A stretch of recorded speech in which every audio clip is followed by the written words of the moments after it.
Hello， 各位 A Circle Magazine 嘅讀者，大家好，我係表妹 Mona。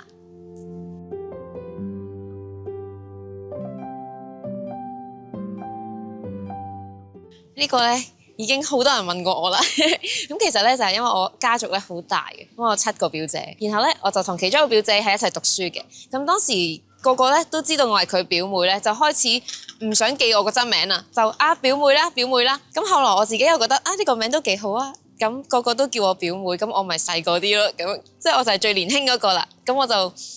繼續用呢個名。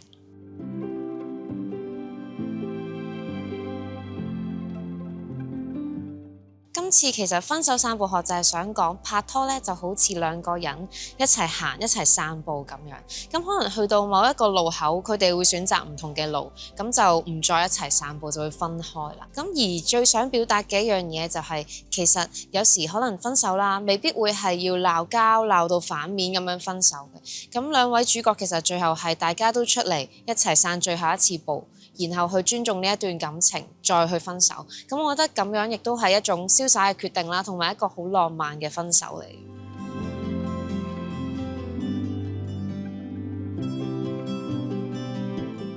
我覺得我係比較適合唱啲好溫柔啦、好慢啦、細細聲一啲比較慘嘅歌，可能節奏會比較慢啲，會係我最適合嘅風格嚟嘅。平時最中意周興哲嘅歌，周興哲嗰種情歌呢，就係我最中意嘅 style。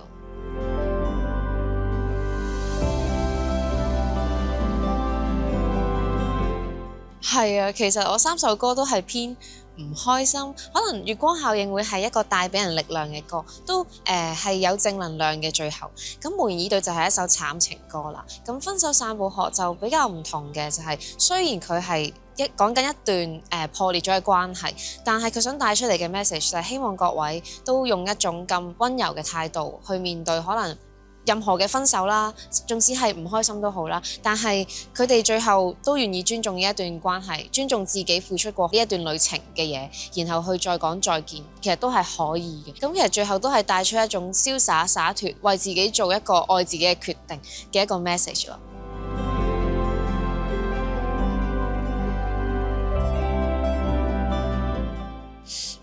其實多數都係我睇分手先嘅。雖然我覺得我唔算係分手散步學女主角入邊咁決斷嘅一個人嚟嘅，但係我當觸及到我一啲底線或者我完全接受唔到嘅嘢呢，咁就係冇得翻轉頭啦。即係我係都會 set 一個底線嘅人嚟嘅。我覺得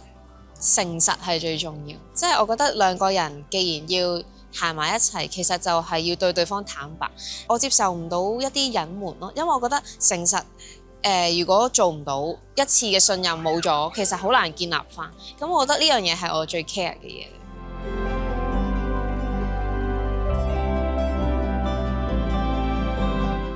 其實我平時好似比較多自己散步，係啦，因為咧我通常散步咧就係，譬如我行海邊啦，我就會覺得我要將我嗰排嘅唔開心都掉晒落個海度咁樣，咁可能咧就係我自己叉電嘅時間咯。咁我都有同朋友一齊吹下海風啊，咁樣散下步嘅。但係嗰啲咧就係我哋可能嘻哈哈好開心嘅散步咯。咁我覺得散步係分好多種咯，即係可能我自己嘅時候就係叉電嘅散步，同朋友一齊咧就係好開心一齊玩嘅一種散步。咁其實我覺得散步只係一種儀式，但係你係可以喺散步嘅時候做任何嘢，或者帶住任何情緒，其實都可以嘅。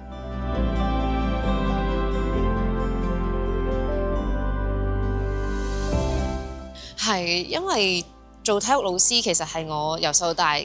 都好想做嘅一個職業。咁但係我自己咧心底裏有一個唱歌夢，但係呢個夢咧以前就比較難以啟齒，因為驚會俾人笑講出嚟。因為做歌手始終係講求機遇啦，唔係話想做就做到。去到大學畢業啦，其實我已經 apply 咗幾間學校去埋 interview 噶啦，跟住突然之間因為我參加咗大專歌唱比賽，咁就俾公司睇到，咁佢哋就有興趣想簽我去做歌手。咁當時我就抉擇緊，究竟我繼續去 interview 啊，定係簽約呢？咁樣。咁當時其實係好糾結嘅，真係好難做嘅一個選擇，可以話係我目前為止為自己人生做過最大嘅一個決定嚟嘅。咁都問咗好多人嘅意見。當然屋企係比較想我做一個穩定嘅職業啦。咁但係我覺得我係一個冒險家同埋夢想家嚟嘅，即係我個人係比較天馬行空啲。我覺得如果我而家放棄咗，我以後應該唔會再有機會，所以我決定我要追我夢先。唔敢講之後失敗會點樣，但係呢一刻我冇做呢個決定，我應該會後悔一世，所以我揀一個遵從自己內心嘅決定。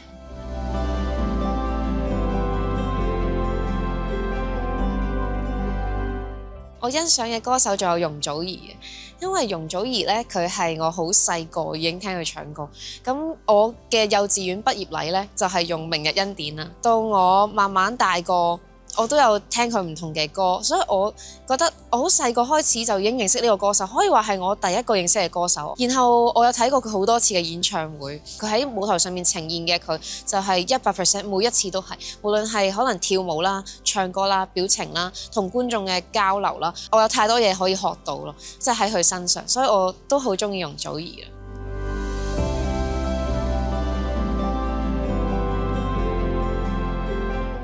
俾個情景題你啦，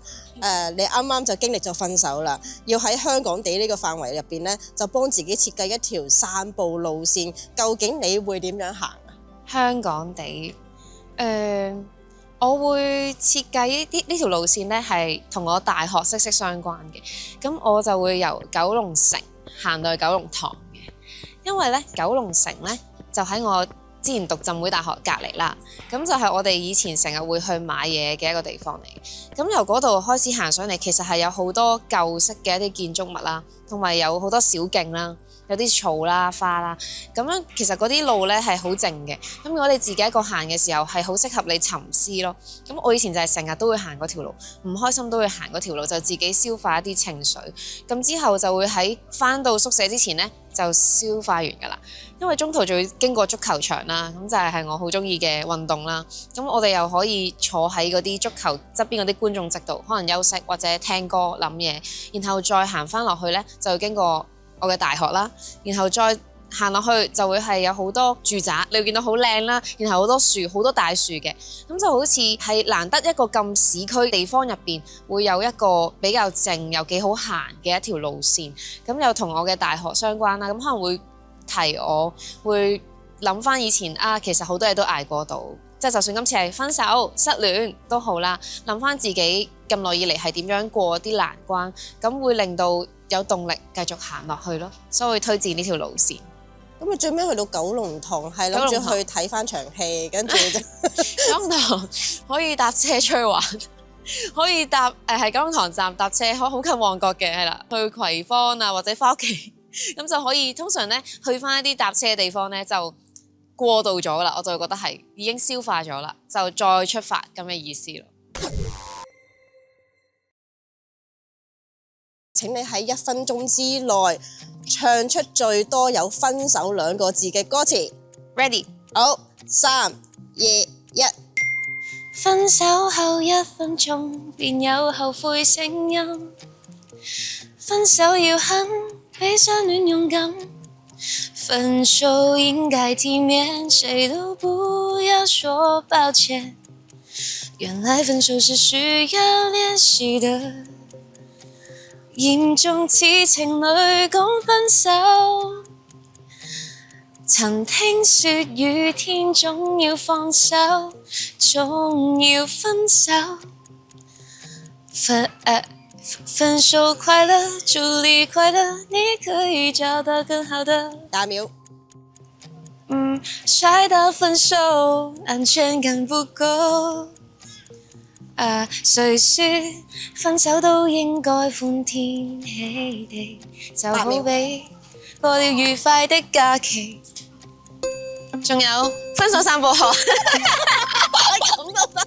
好啦，既然你數到呢首歌，最尾請你現場唱翻幾句啦。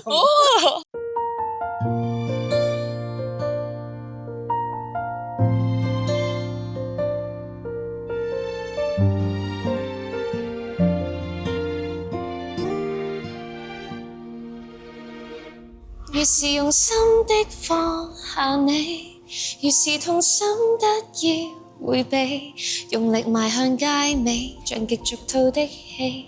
愛別離。人落後走不到10里，你我錯開怎麼説起？也叫散過步，散去了腳步，跨出愛的距離。大家記得聽我嘅分手三部曲啦！